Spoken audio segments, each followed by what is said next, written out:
Buenos días, jóvenes del primer año de secundaria. Vamos a desarrollar el tema de triángulos. En lo que nosotros acá lo que tenemos que hacer en la pizarra es un soporte de lo que tú ya tienes en el librito para darle apoyo a la parte teórica, ¿no? Siempre es bueno que leas lo que tienes en el libro tema número 4.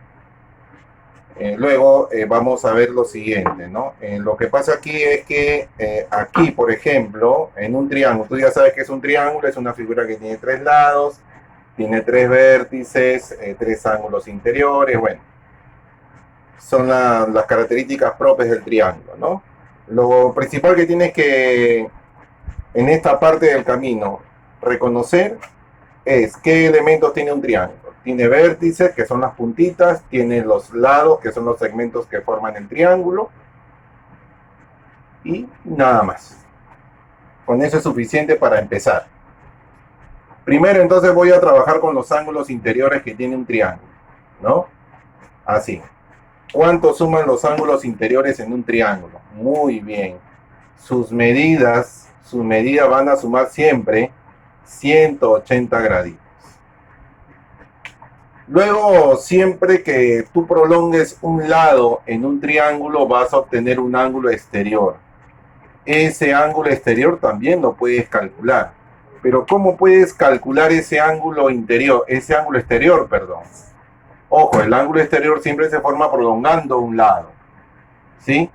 Va a ser igual a la suma de los ángulos interiores no adyacentes a él. O sea, la suma de los ángulos interiores que no estén al lado del ángulo exterior que tú quieres calcular. Es decir, X vendría a ser la suma de alfa más beta. Por último, tendríamos un teorema o una ley que se llama la desigualdad triangular. Esto determina la existencia de un triángulo. Tú a los lados de un triángulo no le puedes colocar números cualesquiera, ¿no? A la medida de los lados no le puedes poner números cualquiera. Entonces, las medidas que tengan los lados de un triángulo, siempre tienen que cumplir esta condición. Cualquiera de ellas, cualquiera de las tres, debe ser menor que la suma de los otros dos y mayor que la diferencia que hay entre ellos. Siempre debe ser, cuando haga la resta aquí, debe ser el mayor menos el menor. Ok, no te olvides de eso. Si tú ves que uno de los lados no cumple con esta desigualdad, no cumple, entonces ese triángulo no existe, no puede ser. ¿Con qué triángulo te vas a encontrar en este camino, en este corto camino?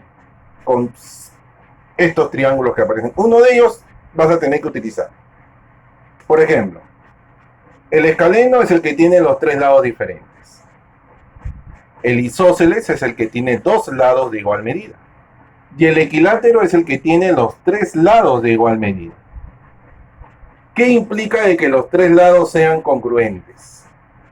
Los tres lados, perdón, sean diferentes. Implica de que los ángulos también tienen que ser diferentes. ¿Ok? Siempre al lado más grande se le opone el ángulo más grande.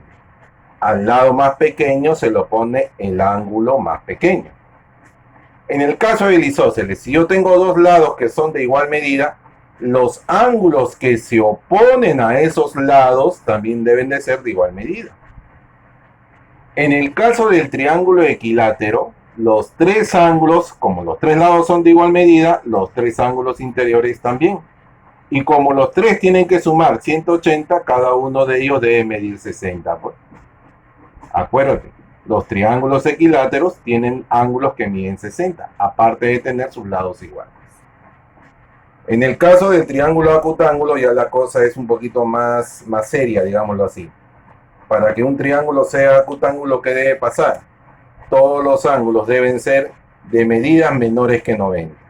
Es decir, ¿cómo se llaman los ángulos que miden menos de 90? Se llaman agudos.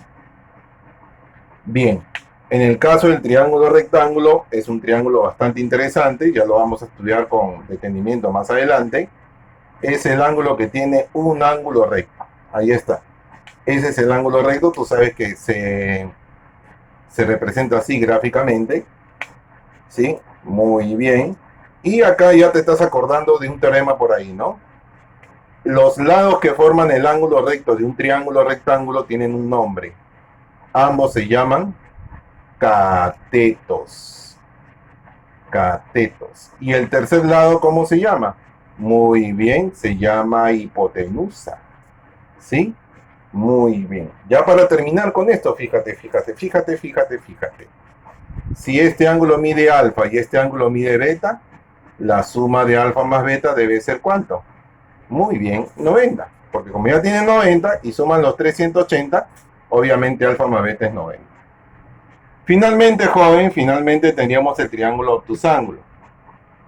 ¿Qué sucede con un triángulo obtusángulo? Es cuando uno de los ángulos interiores es obtuso.